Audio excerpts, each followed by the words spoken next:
Hello students, good afternoon. आज मैं आपके सामने डिटरमिनेंट के नेक्स्ट लेक्चर में मैं डिटरमिनेंट की प्रॉपर्टीज़ के बारे में डिस्कस कर रहा हूँ। हमारा जो लेक्चर चल रहा था, हम जो टॉपिक कर रहे थे, हमारा जो टॉपिक चल रहा था वो चल रहा है डिटरमिनेंट।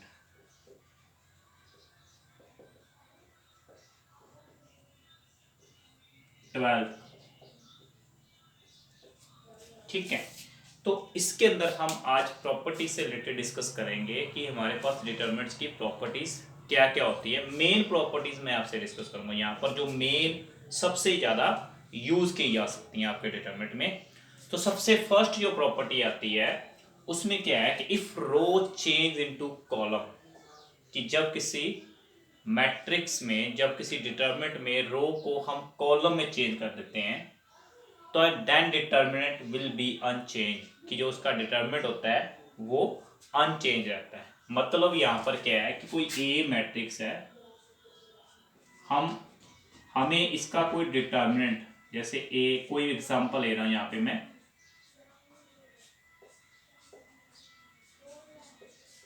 आई थिंक मैंने एक एग्जांपल ली है।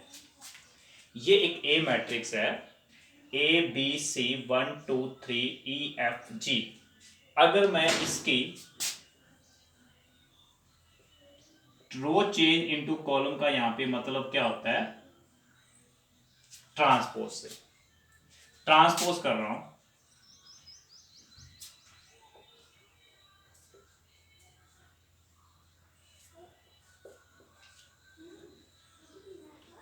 ठीक है। तो इस केस के अंदर हमने क्या करना है,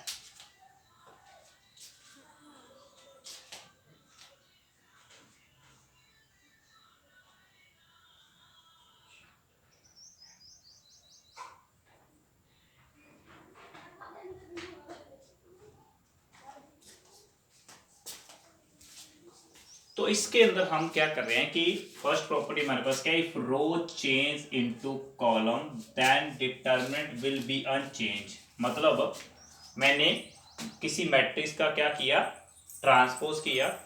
किसी मैट्रिक्स का मैंने क्या किया, ये मैट्रिक्स दे रखा है, उसके बाद मैंने उसका ट्रांसपोज किया। दोनों ही केस के अंदर आपका डिटरमिनेंट क्या रहेगा, सेम रहेगा। मतलब किसी मैट्रिक्स के ट्रांसपोज का डिटरमिनेंट और मैट्रिक्स का डिटरमिनेंट वो क्या रहेगा, सेम रहेगा। पहली प्रॉपर्टी क्या कहती है, if change row into column, कि हम अगर किसी मैट्रिक्स डिटरमिनेंट में रो को किस में चेंज कर दें, कॉलम में चेंज कर दें, उस केस के अंदर हमारे पास जो डिटरमिनेंट की वैल्यू आती है वो क्या आती है, सेम आती है। Next, further second property, if two rows and column are identical. Identical का मतलब होता है यहां पर बिल्कुल ही सेम हो। अगर टू रो और two column are identical then determinant will be equal to 0। यानी कि किसी भी मैट्रिक्स में अगर कोई टू रो या टू कॉलम आइडेंटिकल हो जाएं, उस केस में डिटरमिनेंट क्या होता है, is equal to 0 of order then equal to 2 and greater than. ऑर्डर क्या होना चाहिए, 2 या 2 से बड़ा होना चाहिए। इस केस में आपके पास मैं एक एग्जांपल दे रहा हूं यहां पे। तो एग्जांपल मैं कौन सा रखूंगा यहाँ पे, तो एग्जांपल हम रखते हैं, हम यहाँ पर एग्जांपल्स की बात करते हैं। सबसे पहले हम यहाँ पर फर्स्ट पार्ट को मैंने इरेज किया, तो एग्जांपल रख रहा हूँ यहाँ पे सामने। तो यहाँ पर देखो,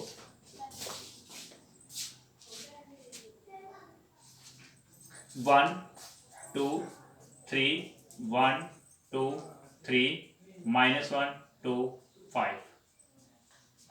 यहां देखो, ये फर्स्ट टू रो या टू कॉलम मेरे लिए क्या है, सेम है, आइडेंटिकल है। जब ऐसा कोई केस हमारे सामने बन जाता है, that time determinant will be equal to 0, कि डिटरमिनेंट की वैल्यू क्या रहती है आपकी, 0 के इक्वल रहती है। ये हमारी सेकंड प्रॉपर्टी है, ठीक है। First property is if row change into column then determinant will be unchange. मतलब ट्रांसपोज केस के अंदर डिटरमिनेंट की वैल्यू चेंज नहीं होती। एक मैट्रिक्स के ट्रांसपोज का डिटरमिनेट करें या मैट्रिक्स का डिटरमिनेट करें, दोनों केस वहां सेम रहते हैं। दूसरी property, if two row and two column are identical then determinant also will be is equal to zero, कि डिटरमिनेंट की वैल्यू क्या रहती है यहाँ पे जीरो के ऊपर रहती है। तो दिस इज सेकंड प्रॉपर्टी। अब ये सेकंड प्रॉपर्टी थी हमारी। Third property, if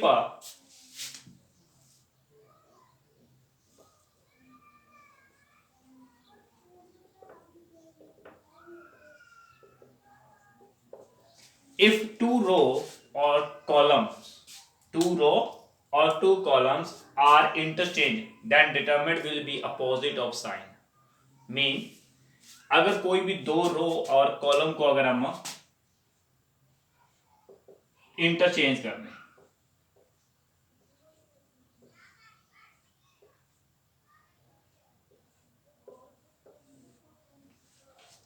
for example हमारे पास ये एक मैट्रिक्स है, डिटरमिनेंट फॉर्म दे रखी है। इस डिटरमिनेंट फॉर्म का हमारे पास एक आंसर लेट कर लेते हैं। हमारे पास आंसर फॉर एग्जांपल नॉर्मल मैंने का आंसर अगर मैं सॉल्व करके भी देखूं तो यहाँ हमारे पास आंसर की वैल्यू क्या आती है। एग्जांपल के तौर पर हम इसको लेट कर लेते हैं कि हमारे पास इसकी जो वैल्यू आती है वो 10 आती है। फॉर एग्जांपल हमारे पास इसका डिटरमिनेंट क्या आता है, 10 आता है। फॉर एग्जांपल लेट किया, एग्जैक्ट 10 नहीं आ रहा, लेकिन सॉल्व करेंगे तो 10 अलग हो सकता है, 10 आए या 10 से अलग आए, बट एग्जांपल ले रहे हैं। फॉर एग्जांपल यहाँ पर हमारे पास इसका जो डिटरमिनेंट निकाला वो 10 आ गया, ठीक है। एग्जांपल ले रहे हैं, हमने इसको सपोज किया, ठीक है। अब वो क्या कहता है, इफ टू रो और कॉलम आर इंटरचेंज, और अगर हम यहाँ पर एक न्यू डिटरमिनेंट डिस्क्राइब करें जिसके अंदर हम टू रो या कॉलम को आपस में क्या करते हैं, इंटरचेंज करते हैं,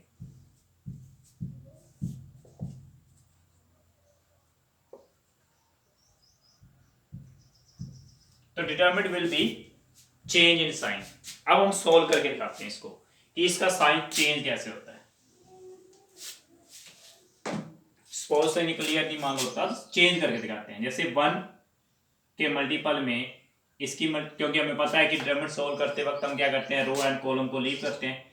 तो 6 माइनस 10 माइनस 4 ये +1 बन जाएगा। हमें पता है कि साइन यहाँ पर हम फर्स्ट रो का यूज कर रहे हैं, तो ये बन गया आपका 2 माइनस 15 माइनस के 13 आ गया, और प्लस के 3 इंटू 4 माइनस 18 माइनस के 14 आ गया।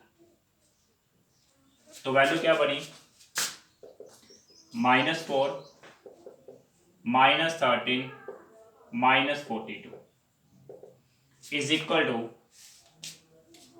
59।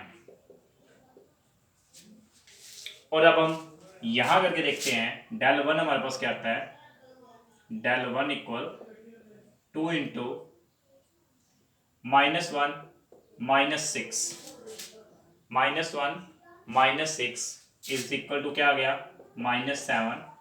यहाँ -6 आया तो 1 -9 -8 आ गया, प्लस 5 इंटू 2 प्लस 3 यहाँ भी 5 आ गया, ये माइनस के 14 प्लस के 48 और प्लस के 25।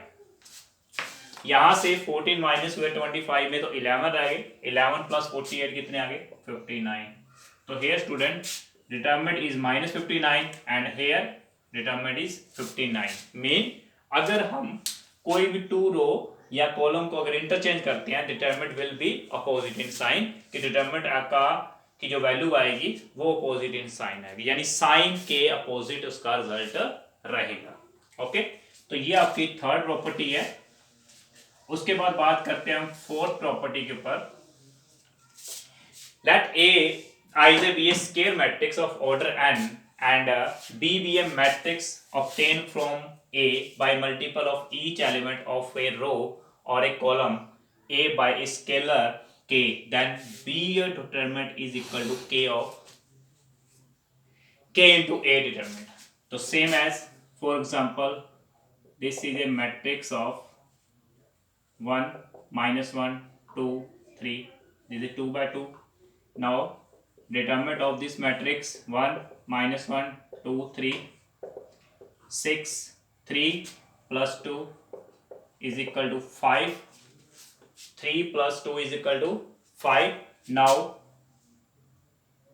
let b determined is equal to some scalar multiple of any number of each element of a single row और एक कॉलम, यानी या तो रो को करें या हम कॉलम को करें।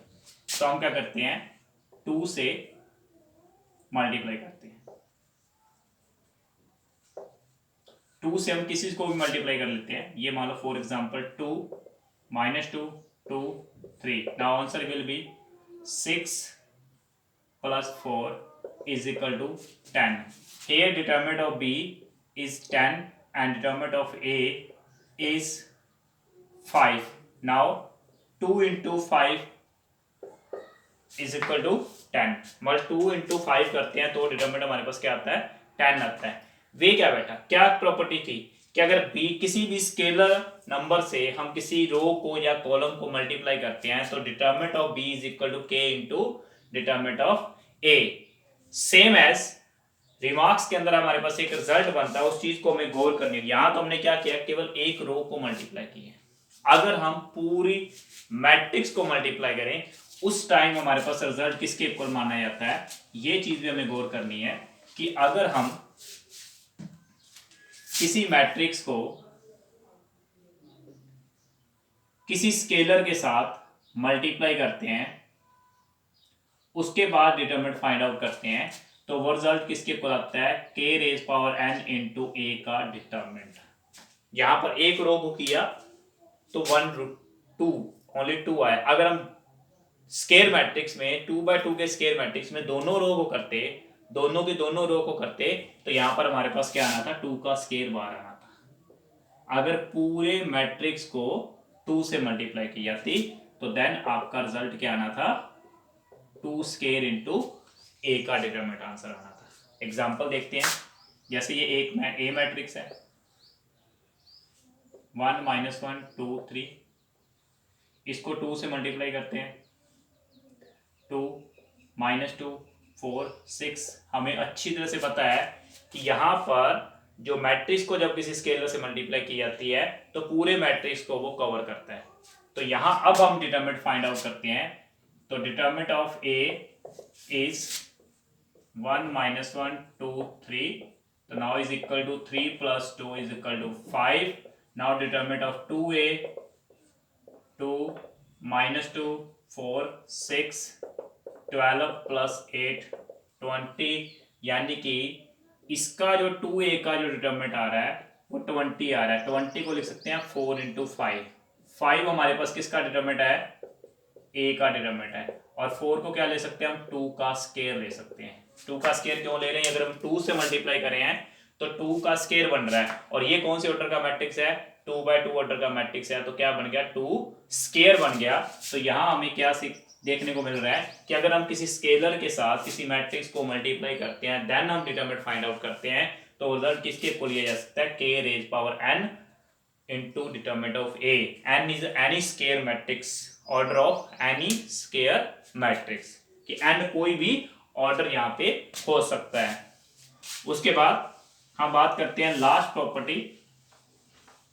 लास्ट प्रॉपर्टी हमारे पास क्या कहती है, let A be a square matrix such that each element of a row or column is expressed as a sum of 2 or more terms।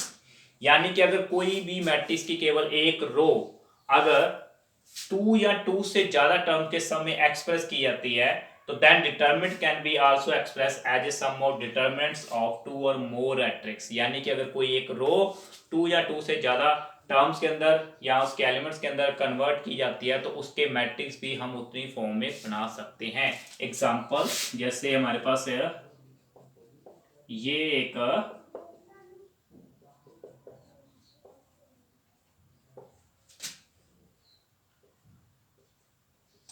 इस मैट्रिक्स का डिटरमिनेंट, इसमें फर्स्ट कॉलम है वो 2 एलिमेंट्स के अंदर 2 टर्म्स के अंदर एडिशन फॉर्म में एक्सप्रेस हुई है, तो यहां पर जो इसका रिजल्ट एक्सप्रेस होगा वो कैसी फॉर्म में एक्सप्रेस हो सकता है, a b c x y z u v w plus alpha beta gamma x y z u v W.